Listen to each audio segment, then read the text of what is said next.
I was able to put this together single-handedly. It's very easy to put together.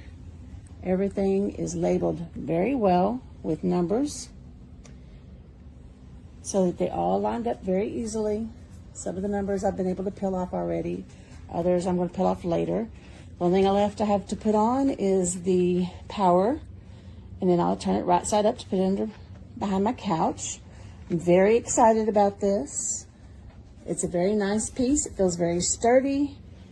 And like I said, it's very easy to put together. It's going to be a nice piece of furniture.